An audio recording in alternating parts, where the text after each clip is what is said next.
Hello and welcome to Lesson 1 of the Business English course, Essential Job Vocabulary.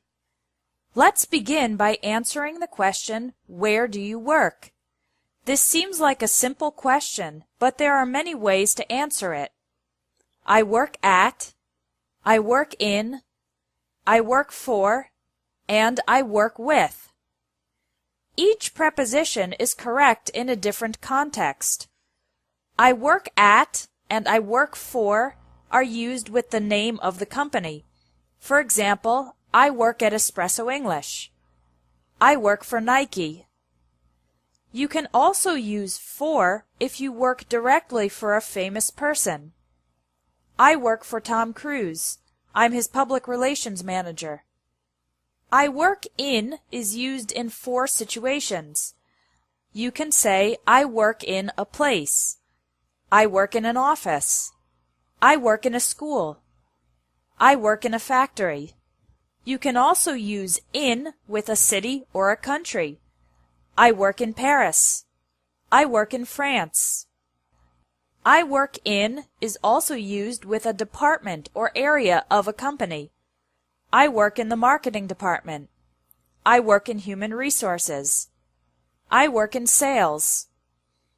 Finally, you can use I work in with a general area. I work in finance. I work in medical research. I work in consulting. You can say I work with the things or people that are the objects of your day-to-day work. For example, I work with computers. I'm a teacher. I work with special needs children. If you want to add more details about your work, you can say, I'm responsible for. I'm responsible for updating the company website. I'm responsible for interviewing candidates for jobs. After I'm responsible for, use the ing form of the verb. Let's review. I work at a company. I work for a company or a person.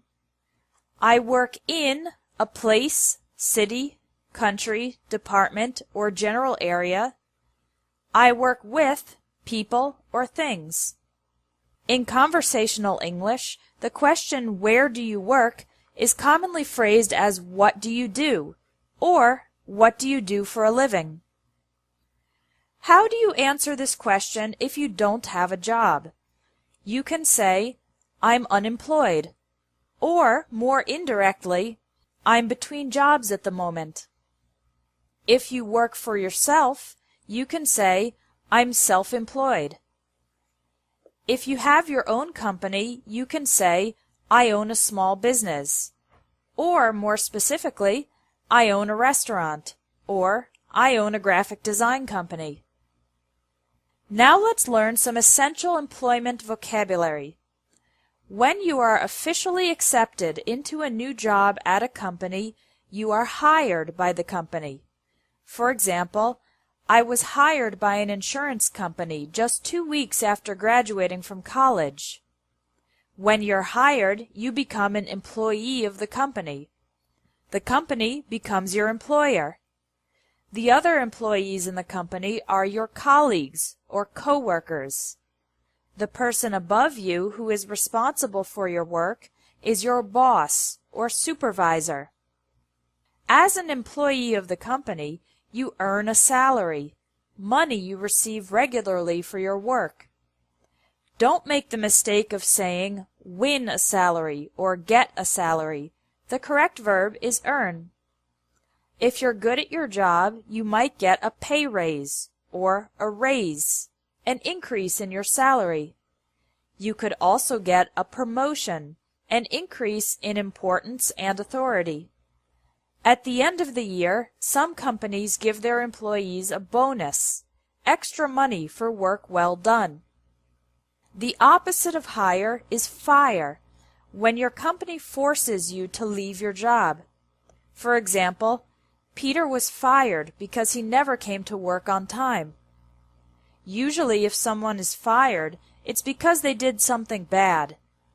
If an employee loses his or her job because of a neutral reason, like the company reducing its size, then we say the employee was laid off. For example, Donna was laid off when her company started having financial problems. If you decide to leave your job, there are 3 verbs you can use. I'm going to quit my job. I'm going to leave my job. I'm going to resign. Quit is informal. Resign is formal. And leave can be formal or informal. When an old person decides to stop working, the verb for this is retire. In most countries, people retire around age 65.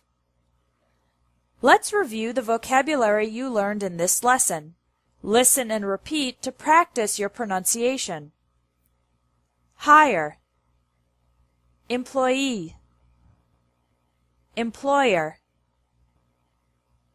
colleague, coworker,